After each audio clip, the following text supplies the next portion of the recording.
started and people can continue to join as we go.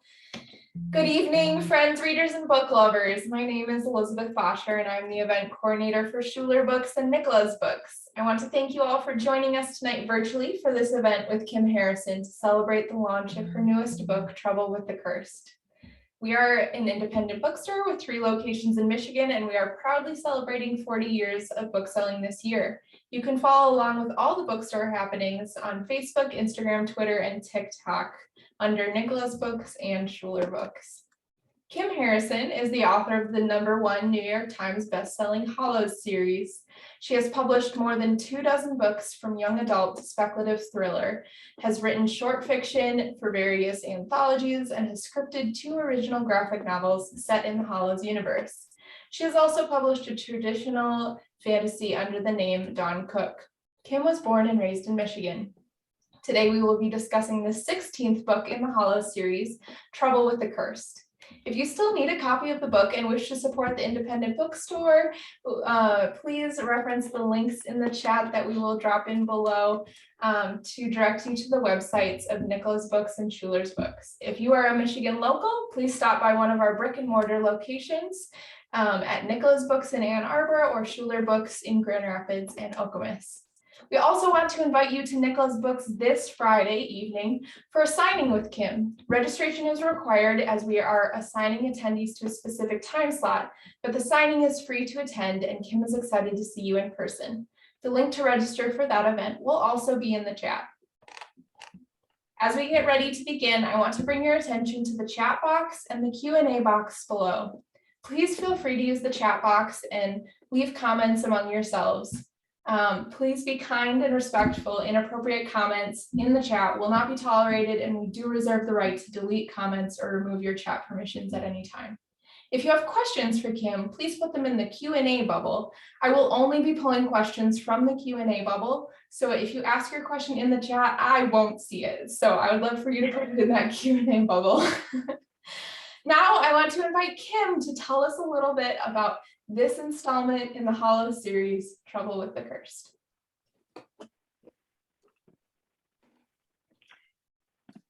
Hi guys, can you see me?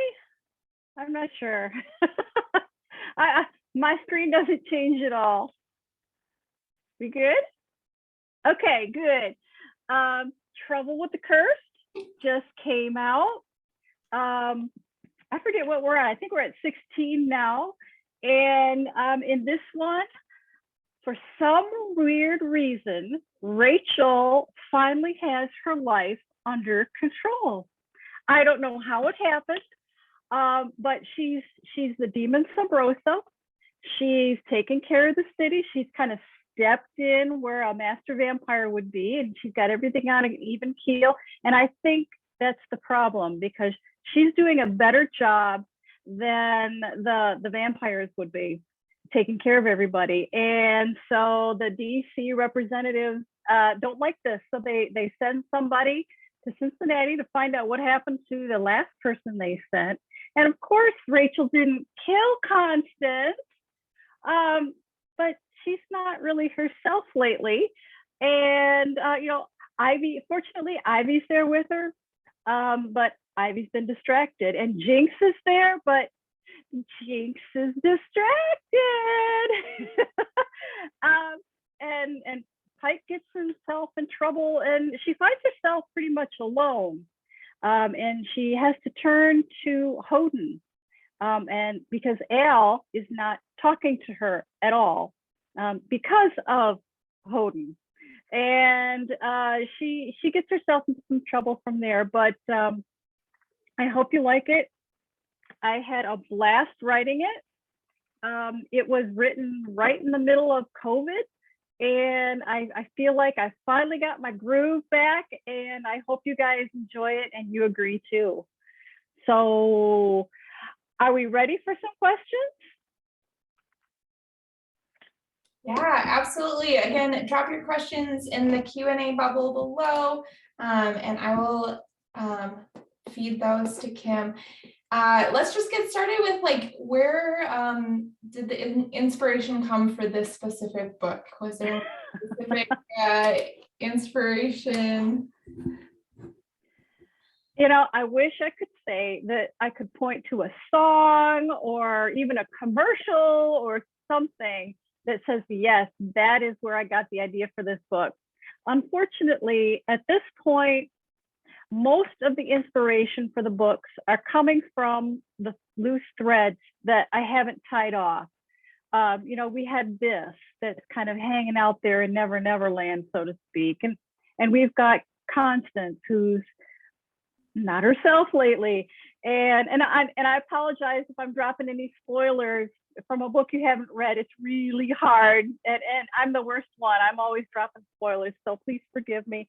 So there's a lot of things that are going on in the Hallows. And of course, there's her love life that I really want to pursue. So most of the inspiration behind the books right now comes from what's happened and where I want to see the books going. It's getting a little trickier right now. I'm working closer to my deadline than I usually do. So I have to be more careful, but it's coming together. And you know, I want to talk about this book, but wait till you guys read the next one. I just turned it in, and I think you're really going to be happy with it too. That's awesome. All right, we have some questions rolling in. Which character is the easiest to write for, the most difficult?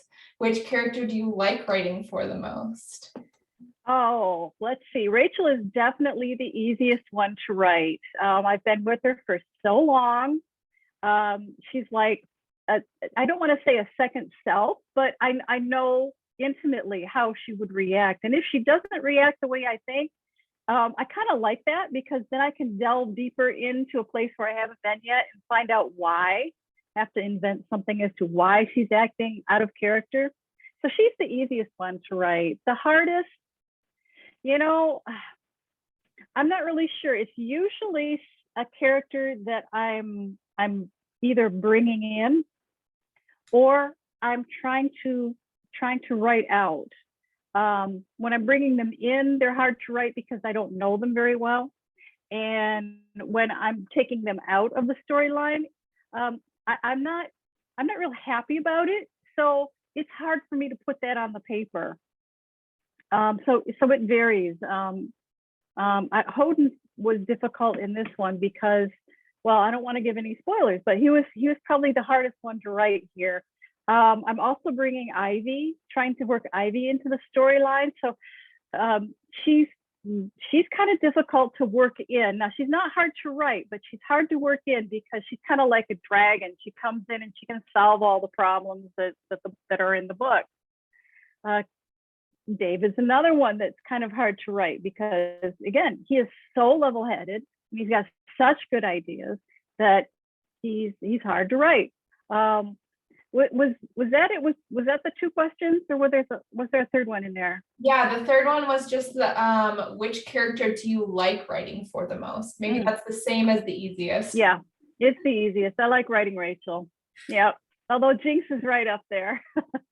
Yeah, absolutely. Well, talking about Hoden, I have a question that says, keeping it spoiler free, so vague, was this always the plan for Hoden from when he was first introduced? No, I'm assuming that person has read the book because it sounds like they know what's happened. How this ends with Hoden is not where I intentionally wanted to go. I wanted Hoden to be more of a love interest, but he stood up and he said, "Miss Kim, that is not who I am. You're gonna have to rewrite that and come up with another." Yeah. So no, what happened with Hoden is not where I expected this to go, but I think it fits. I like where it went. I hope everybody does. It kind of opens the door a little bit to something that I'm working my way towards. That's awesome. Thank you for that. Any chance we will be seeing Biz again? Gosh, I hope so. He is so much a part of Rachel's life. She needs him not just to learn how to to travel the ley lines, but he's really become not really a son, but she's taken responsibility for him. And he is probably the first person that she has taken responsibility for. And for him not to come back, that's really not a place where I want Rachel to be. I don't want to have her deal with that quite yet. So I'm hoping that we see this again. The reason he's out of the books for now is because he makes her too powerful. And and with Rachel, it's a constant battle to give her power and pull it back, and give her power and pull it back. And this, unfortunately, is caught up in that. So all things look good for Beth. Thank you. You mentioned that there will be more Hallows books. Someone wants to know how many more books we can expect. Okay, well, I'm working by contract, of course. And right now I just turned in the second book, and it's a 2-book contract. So I'm also working on another series with my current publisher, with Reid. And I'm not sure when they're going to wedge this into the publishing schedule, but I'm expecting more Hallows books. I don't see why they wouldn't. The books are doing well. I'm happy, my publisher's happy. It's just timing. So if you hear a rumor that this is the last one, no, it is not. I will be doing this until they tell me to stop, and I'll let you know. Very loudly, I will let you know. I'm sure that's really good reassurance for this very active fan base. All right, our next question. Kim, can you share how the Rachel Ivy Jinx, the series, came to you as a writer? Sure. The Hallows with Rachel and Ivy and Jinx started as a short story, actually, way back before I even found publication. And the stories that were making print at that time were really, really weird. And e-zines were not really a thing at that point. It was all paper. You had to submit with paper and wait and get it back. And I thought, okay, I cannot match the weirdness that I'm seeing in these magazines. So I said, okay, you want weird? I'll give you my brand of weird. A pixie, a vampire, and a witch walk into a bar. And that is basically the first, that short story was basically the first chapter of Dead Witch Walking. I called it Lucky Charms, and I only submitted it to 2 magazines, and it came back. And, I wasn't depressed, but I had other things I wanted to do. So I shoved it in a drawer, and I wrote The First Truth, which actually did find print.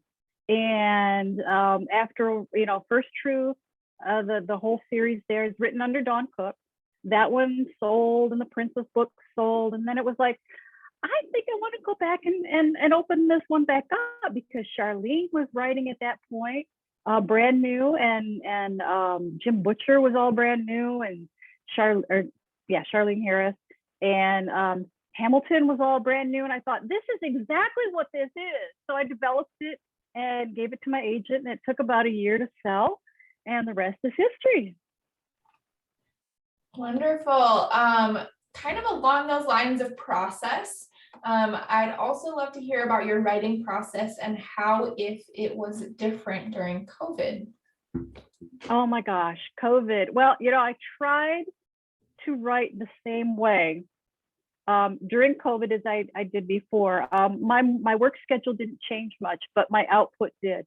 My usual process is I'm very regular. I work best when I sit down at the same time every day, 5 days a week. The weekends are mine. Can't have those. I don't do anything. No book stuff on the weekend. I need to recharge. But I sit down, I get in there in the morning. I usually have lunch at my desk. Because I'm getting older and I need to move more, I leave my office at about 3 o'clock so I can do something physical. And that usually gets me about a book and a half a year.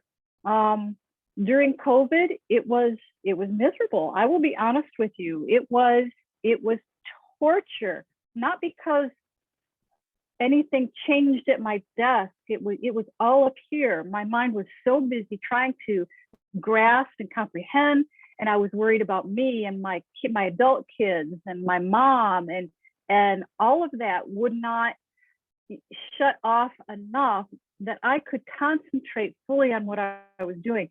And so I was still producing, but I couldn't decide on plot lines if I should do this or if I should do that. And that's really weird for me because I can usually spend 10 minutes, write a couple things down on a paper and say, oh yeah, this is what I need to do. So during COVID, it was a lot of back and forth and back and forth and back and forth. And I don't know how I got anything done. And I am so glad that I'm better at coping, or because we have vaccines, I'm not so worried about my mom, but I'm able to finally concentrate, and my output is starting to get back where I want it to be. And I hope everybody else is finding that out too, because bad stuff just keeps coming at us, doesn't it? We gotta find a way to work through it. Yeah, it hasn't been easy for anyone. So I'm glad to hear that you're finding the coping mechanisms or just the moving forwardness. Going back to the series, I have a question here that says, how tricky has it been coming back to the series after it seemed you had fast forwarded to an ending a few books ago? I am very happy we are back in the Hallows. Yes, I am too. That ending, I'm still working towards that ending. I kind of blipped over it. I did a Dallas moment and said, oh, it was a dream in the next book. I'm sorry, it was either that or no more Hallows books, so please forgive me. But it was very easy to step back into Rachel's voice, and that kind of surprised me. I needed a couple years to cleanse my palette and write something else and try different things and let the Hallows sit and simmer until I could remember what I wanted to do or find new things that I wanted Rachel to do. She was older, and I kind of needed to break from her so I could let her mature in my head as much as on the paper, as much as she had on the paper. And so when I stepped back into it, her voice was there, the characters were there. I didn't even do a read of the series. I just jumped in, and I think it turned out pretty well, which kind of tells me that I really know her. I know her very well. That's awesome. To kind of jump over to those side projects, love the Hallows series. Wondering if there are any plans for more Perry Reid books. You know, Perry Reid, that's the operator. And I have actually written that third book. It was orphaned, and so it's a tough sell. I would have to self-publish it, and I enjoy working with my publishers far too much to endanger the relationship we have by self-pubbing it. I'm hoping that once the Hallows books, you know, it has a good firm footing now. I've clawed my way back, so to speak. But once it's really set and I have some wiggle room, I'm hoping that I can get that last book out there, at least in some form. I really like Perry. She's a lot different from Rachel. She's more broken, and she's more powerful because of it. She was actually how, like a lot of writers, what we're putting on the page is what we're working on in our head. We're trying to get something through. And Perry was me trying to find a way to not deal with, but understand my dad's journey with Alzheimer's. And you won't see that in the book unless you're dealing with that in the same situation, and you can pick things out and say, oh, I know where that's coming from, and oh, I've seen that before, and oh yeah, that is a coping mechanism that my mom or my dad uses. But of course, that's not what the book is about. It's about, yeah. So we'll see her again, I hope. Long story short, I hope we will see her. That's awesome. All right.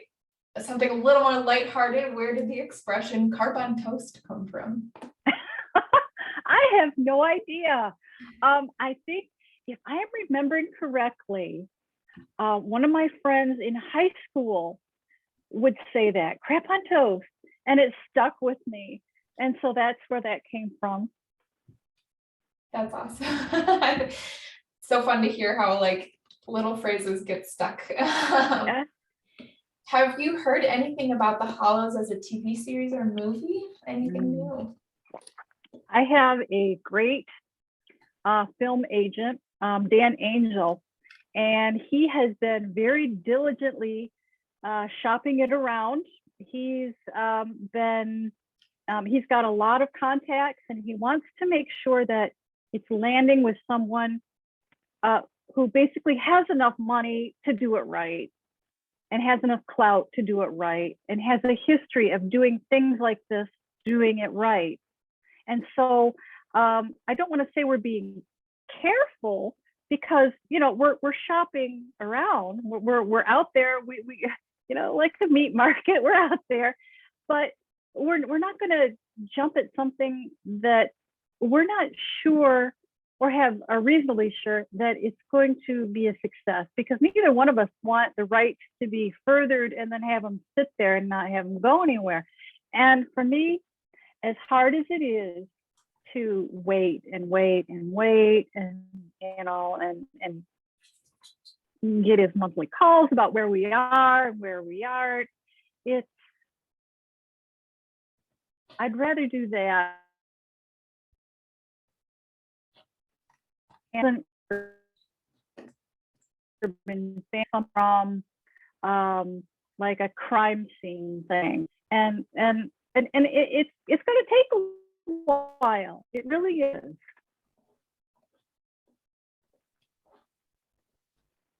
Uh-oh, did I lose you? I think I froze for a second, but I think I've got you back. Sorry about that. Okay, are we back? Okay. All right. So given the first Hallows Insider was done before we knew so many other books would come about, can we expect a second Hallows Insider?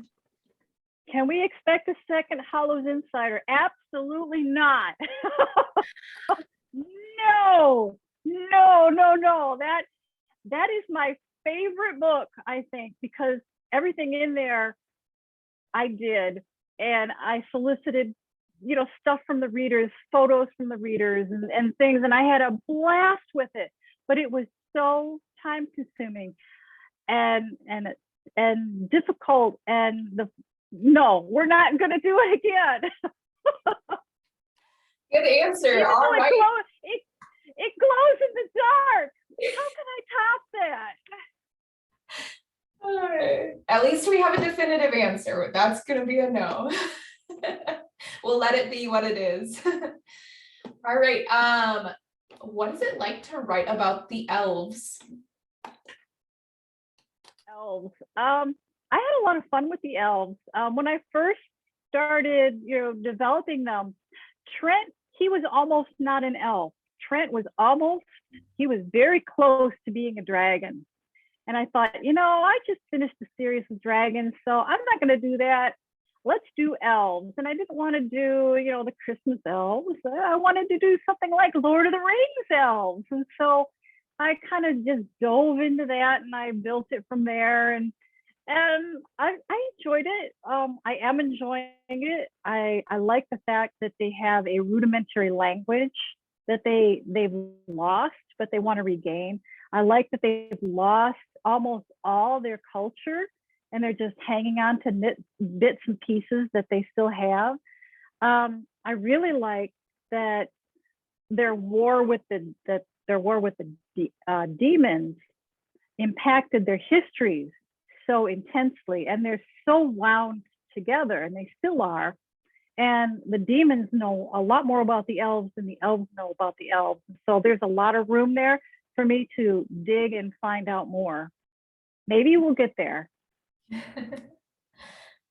These two questions kind of go together, so I'm going to ask them both and you can kind of choose how to answer it. But do you ever draw from people in your life when you develop a character's personality? And how did you get the inspiration for the characters in your books? Yeah, they are kind of, those are really tied together. Actually, I do not knowingly pull on anyone that I know when I develop a character for a couple of reasons. One, I think it's unfair to the person you're pulling from, just because you're taking pieces of them, you're writing it down, and then you're extrapolating and you're taking them places where they would never go. And it might be a dangerous situation in that you're expecting the real person to act like the one in the book that you've been writing. And I just don't want to go there. Most of my characters are little facets of myself that have been exaggerated to a great deal. Like Ivy, I have a little bit of Ivy in me. I like my organization. I like my ordered life, like she does. But that's all that Ivy and I share. Jinx, I love to garden. I have dirt under my fingernails right now. So that is something that I gave him from me. Rachel, she's just how I'd like to live my life, which is like full force, full throttle, damn the torpedoes, let's go, we're gonna get it done. Trent is how I plot, actually. He very organized, very ruthless, which is why some of my characters don't make it. So I take little bits of myself and put them in. I also use Myers-Briggs personality test quite a bit, not so much now, but when I'm developing a character, I'll plot out what they are and I'll take a look and see if it matches. And if it does, I go. And if it doesn't, I do a little more thinking about the character itself. So I hope that answered that question. Yeah, I think so. That was a great answer. All right. I apologize if I say this name wrong. It is one of your characters, but Kiston was such a strong side character from the early books, and you wrote him so well that I've always missed him. So I have to ask, any chance there'd ever be anything with him in it, perhaps from a time period before Dead Witch Walking? Can I just say you're really going to like the book after this one and leave it at that? I think that's perfect. We can leave it at that. Okay. In the past, you mentioned using family trips in some of your books. What have you used lately? Well, I do use family trips quite a bit. Right now, I'm using my RV, living in an RV during the winter experience with one of my other series that I'm working on. I'm trying to pull in some Arizona references to my, not in the Hallows, but in the other one. I really want to get up to see the redwoods and have that fall into the Hallows. I think we should go back and see the dryads again. And it's a great way for me to get out of my office and actually do some work and actually live a little bit of a life outside of my office. And it's something I've always wanted to do. So the trouble is that I haven't been there yet. So once I've been there, I can start writing about it and it won't show up for 2 years. So don't be waiting for the dryad story anytime soon. I need to get out. Now that COVID's starting to get a little easier to work around, hopefully that's going to be a possibility.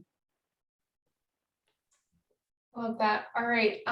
If you are like your characters, so a follow-up question to that answer, how are you like Al? How am I like Al? I don't want to get myself in trouble here. Al actually is a very determined person. Now, Rachel's determined, but but she kind of crashes and burns, and she relies on her friends. Al doesn't. Al is more of a I don't want to say pulls himself up by his bootstraps because that sounds so cliche, but he's hurt and he's carrying scars, and yet he's able to do amazing things. And that part of me, I think, is part of Al right there. We both let the past live in the past, and we move forward using those scars to help make us stronger. And that's probably what I bring from Al. I don't do magic in my basement, and but however, as we see more of Al in the next couple of books, you're going to see a little bit more of me and my love for a good fire in the fire pit, and living a life out of a camper, so to speak. Awesome. Do you still have your 2 bags of writing tools and pins, and have you added to them? Okay, I think the person's referring to this, my bag. Yeah. Yes, I still have it. I'm still adding to it. Lately I've added, what did I add? Oh, where is it? I've got a science, my science, I got my science pin there, and my crazy monkey from, oh, what is it? The Calamity Wear. It's my Calamity Wear monkey. And I recently went to the Cincinnati Coffee Festival, so that will be showing up in the book. But yes, I have my signing bag and it's ready to go. I'm ready. Are you guys ready? Yeah. Once again, if you want to come to the signing on Friday, if you're in Michigan, we would love to have you. I will even drop that link in the chat again. While I do that, I've had a couple questions about the turn and if there's possibly going to be any more stories about the turn or pre-turn stories. I would love to get back into the turn. The turn is like the prequel. When the tomato goes crazy and wipes out half of humanity. That's a tricky one. I enjoyed writing it. It takes place in the 60s, and I had to kind of put my mind in a different mindset. I would like to see it. The problem is I'm not sure what I want to develop. I would love to see Trent and Rachel at the camp, which would mean I'd have to, set the books further out. I'd love to see Trent as a kid, like growing up, like 3 and 4 years old, but that's too far away from the camp. I want to see Tris, I think that's her name, Tris. I want to see her develop into this very dangerous woman that scares the crap out of Trent's dad. I mean, that is something I want to see, but I've got ideas, but I'm not sure how I want to develop them. And Takata is just starting out in his career, and that means I need to go back and write more lyrics. So yes, I think that we will see at least one more turn book, but don't look for them anytime soon. I'm having a really good time right now with Rachel, and all things in all time. Yeah, in their time. Great. You mentioned Trent, and so someone asked, is Trent around, and what about the kids? In the next book? In the current book, yeah. In the current book? I want to make sure I'm keeping them straight because Cursed and the next book are all mixed up in my head. We will see the girls definitely, and not in Cursed, but in the book after, she's actually going to do some babysitting, so that'll be fun. Aunt Rachel. but yes, I'm not dropping the girls at any time right now. I'm enjoying watching Trent mature as a person, and dealing with these very strong young tempers. I mean, they're only like 2 or 3 right now. And if anybody who's had kids knows what that can be like, now let's add some magic to it. Yeah. Thanks for a really exciting household. All right. Can you talk about how you flesh out the different races? Do you work off of a lot of mythology? um, you know, when I develop a new species, I don't go to the library or online and pull it up and start going over it. I pull a lot from my early reading as a kid. I read a lot of fairy tales when I was growing up, and of course that dovetails into Tolkien. And I didn't just read fairy tales. I read, and I didn't know it at the time, but they were reference books. I read the blue fairy tale book and the green and the gold, and I was getting the same story over and over from slightly different points of view. And so that kind of primed me for being able to say, okay, I like this about elves, and I like this about elves, and I like this about elves. And then I turned my scientific brain on, because I didn't go to school to be a writer. I went to school to do something in the scientific field. I have a degree in science, which is why I'm writing, of course, right? So then I turned my scientific brain on. Let's just take the pixies. I never liked how all the stories would mix up pixies and fairies, and you couldn't tell who was who. Some had butterfly wings and some had wings like a dragonfly. And I said, okay, we're going to say that pixies had dragonfly wings. Now they're going to be small, and then the scientific brain comes on, which means they need high energy, so they're probably going to eat nectar, and they're going to be very social, and they're going to have to live in the garden. They're going to have to either hibernate or fly to Florida for the winter. And so you slowly kind of build up what needs a species has, and dovetail it in with the mythologies in the back. And that's how we got Jinx. Now, I do that to some degree for most of the species, but I'm like anybody else. I'm impacted by what I see, the movies, and I will pull something out if I like it. I'm pretty sure that my dead and living vampires came from Blade, because I remember seeing that, and I thought that's a good way to have your cake and eat it too, because I didn't want all my scenes with Ivy to be in the dark. So okay, so she's living.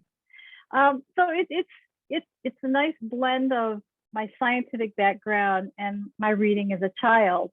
But I will open up the web every now and again and say, okay, banshee. I know absolutely nothing about banshees, and spend 3 or 4 hours perusing and then cherry pick what I like. I like that. Going back to specific characters, will Quinn ever get another love interest? Oh, will Quinn ever get a love interest? I hope so. I really do. He's devoted right now to his daughter, and that's good. I like seeing that part of him, but I would really like to see him find the love of his life. Now he is a bit older than Trent. Actually, he's old enough to be his father. And if you read The Turn, you might pick out that Quinn was in love with Trist, which kind of complicates things. I can imagine that being complicated. Here's a really specific one. I think it was back in Pale Demon when Trent discussed with Rachel her prior relationships. Does Trent know the depth of feelings Rachel had for Kirsten? I think that he's starting to realize it. I think that he feels he's safe because Kirsten is dead. And so he just doesn't think about it. But he's going to be he's jealous like anybody else when he finds her staring off into the distance, thinking about him. I mean, who wouldn't be?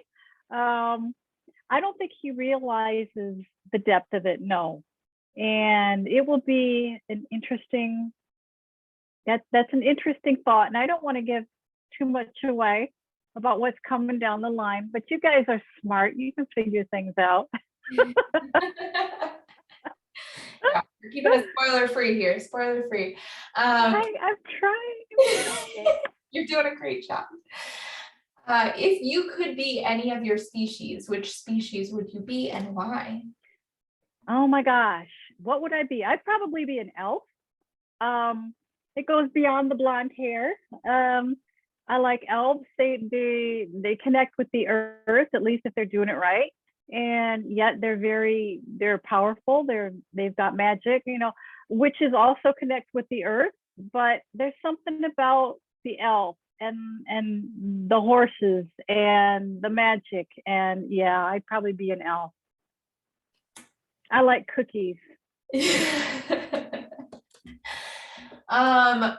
Are you a discovery writer or a plotter? From your commentary, sounds like you discovery write. That is a great question. I'm a little bit of both. I'm hybrid. If I have to say I'm one or the other, I am a plotter, because I don't write without a plot in front of me. I'll spend a week developing my plot and breaking it into chapters.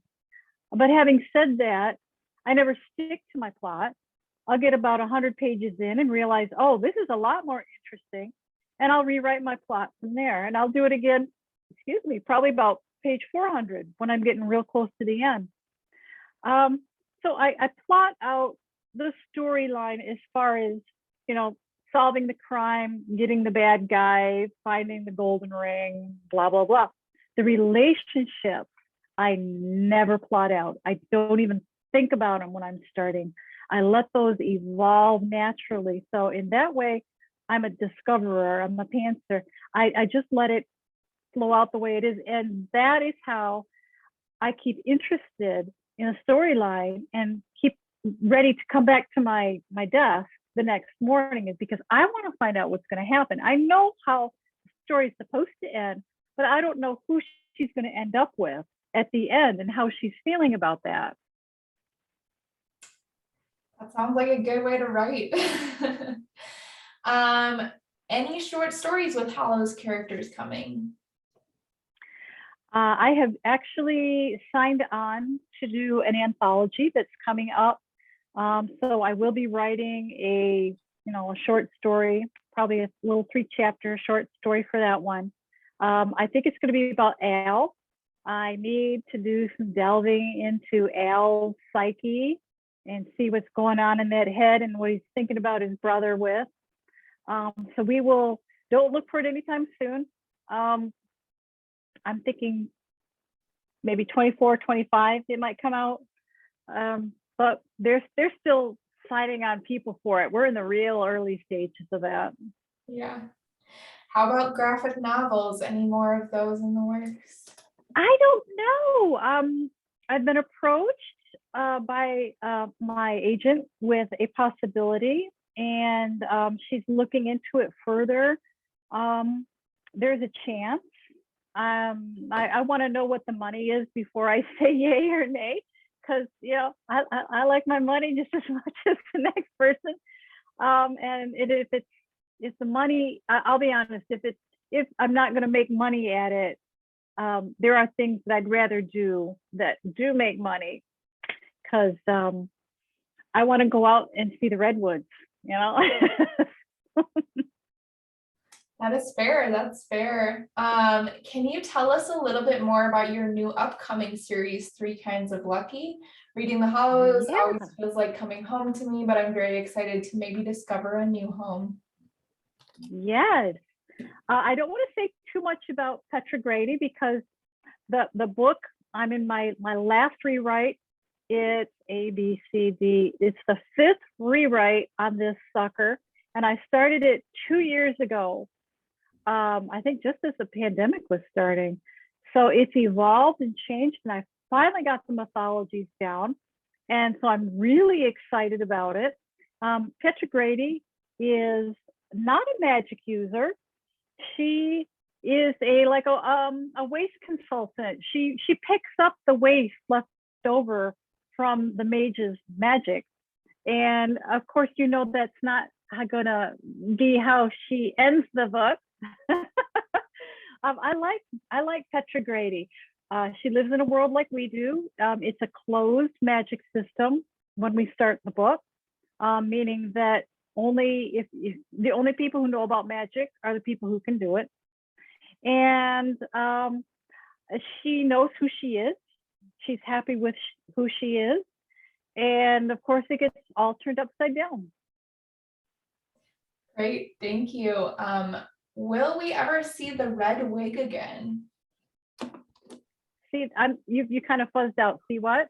Will we ever see the red wig again? Oh, the red wig. I don't know. I remember when the last time I was in Cincinnati doing a live book signing, we said if we ever did another turn book, the t-shirt that year would be tie-dye, and Tim, my husband, would wear the red wig. Now, I'm not sure if we're going to get there or not. I think the red wig's out. I enjoyed the red wig. It kind of, I'll tell you, if you're a natural redhead, you have power that nobody else realizes. You just do. But I like my blonde hair. It's me. So I think the red wig might be gone. Yep. Retired that one. Yeah. Great. And I just have one more question, and I apologize to Jason because he asked this right at the beginning, but I've been holding it till the end because I want to ask another follow-up. He asked if there were any chances of a return to New York Comic-Con or a store in New York City. And I want to follow that up to just give you an opportunity. Do you have more appearances planned different places? Right now, I am not booking any cons. I'm excited to get out and do the signing at Nicola's. I want to see how that goes and see how I feel about it before I start committing to the larger tours and the conferences. I will say I am very leery about Dragon Con because I have gone a couple times and they are so tight and so closely packed. I don't know how I would ever come out of there without the flu at least, or a bad cold. But actually the signing at Nicola's was a bit of a surprise. One that I was glad to jump on. So I think things are starting to open back up. And if it happens, I will let you know as soon as I know, but there's nothing in the works right now. I've always enjoyed going to Comic-Con. So we'll see. We will see. Thank you, Kim. Anything else you want to say about the book while we have you here? I don't think so, but just that I'm really fortunate to have such great readers. You guys are absolutely wonderful. You let me do what I love to do, and you're always so kind and generous with just yourselves on Facebook and so on and so forth, that you make it a real pleasure. And as long as it's fun, I will keep writing these. That's wonderful to hear. It has been a pleasure to have you here today, Kim. Thank you so much for this wonderful conversation. And thank you to everyone who's attended tonight. This has been really fun, and I'm so glad that we had such a good crowd and such good questions. Once again, if you would like to purchase a book, you can purchase it through the Nicola's website. Those are all signed books. Kim has been gracious enough to sign hundreds and hundreds of pre-orders and books. So you can order a signed book directly from Nicola's website, and we ship all over the country. So even if you're not here in Michigan. And again, if you would like to join us in person on Friday, we would love to have you. Registration is required as there are specific time slots that you'll get placed in. But the link for that I did drop in the chat, and we would love to have you on Friday.